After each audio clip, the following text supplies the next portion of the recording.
Sahabat Kompas.com, seorang nenek sebatang kara diarak warga di Pasar Mandi Raja Banjarnegara, Jawa Tengah pada Sabtu 30 Januari lalu.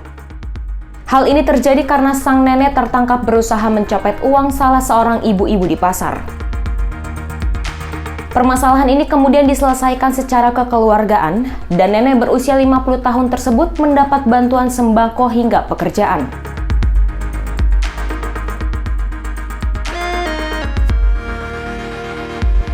Seorang nenek berinisial RN hidup sebatang kara di Desa Warureja, Cilacap.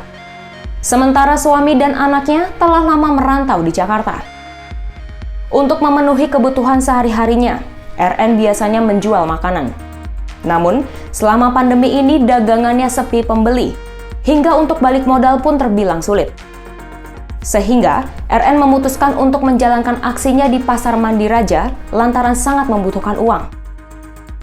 Aksi RN kemudian digagalkan oleh korban, dan korban sempat memukul RN sebanyak 4 kali. Pengunjung pasar lainnya kemudian meneriaki RN sebagai copet. Seorang pria berkata kasar sambil mencengkram bagian belakang jilbab sang nenek. Sang pria dan beberapa warga kemudian mengarak nenek ke polsek terdekat.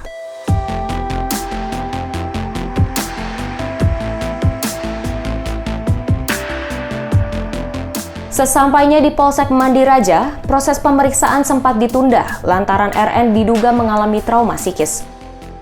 Pemeriksaan kemudian dilakukan pada sore hari, dan pada pukul 9 malam, semua pihak terkait dengan kasus tersebut dikumpulkan.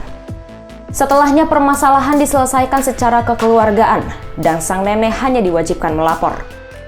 Sabtu malam minggu kita kumpulkan pihak-pihak yang terkait dengan kasus tersebut, di mana korban dan saksi-saksi kita kumpulkan, kita pertemukan dengan pihak terduga pelaku dan kita laksanakan musyawarah. Di situ terjadi kesepakatan ataupun dari pihak korban menyatakan mengikhlaskan, tidak mempermasalahkan dan tidak mau membuat laporan pengaduan. Dan dari pihak terduga pelaku pada waktu yang sama memohon maaf kepada pihak korban dan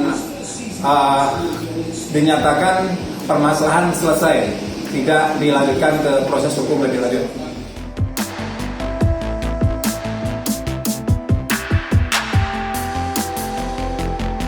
Pada Selasa 2 Februari, Kapolres Banjarnegara memberi bantuan sembako kepada RN.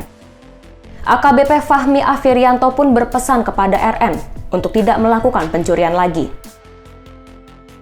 Kedatangan kami di sini, saya ingin memberikan bantuan sosial pada ibu. Nanti ibu kalau perlu apa-apa bisa menghubungi saya dengan pondok ya, nggak usah nyuri-nyuri lagi. Nanti kalau ada apa-apa ngomong saya sama pondok Alifah.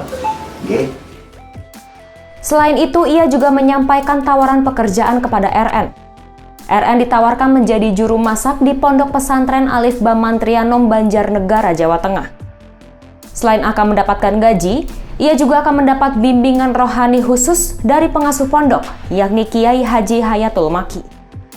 Keesokan harinya, yakni pada Rabu sore, nenek sebatang kara ini dijemput di rumahnya dan diantar ke pondok pesantren.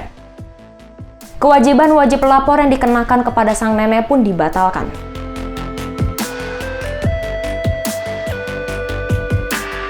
Demikian news update, simak informasi terupdate lainnya hanya di Kompas.com.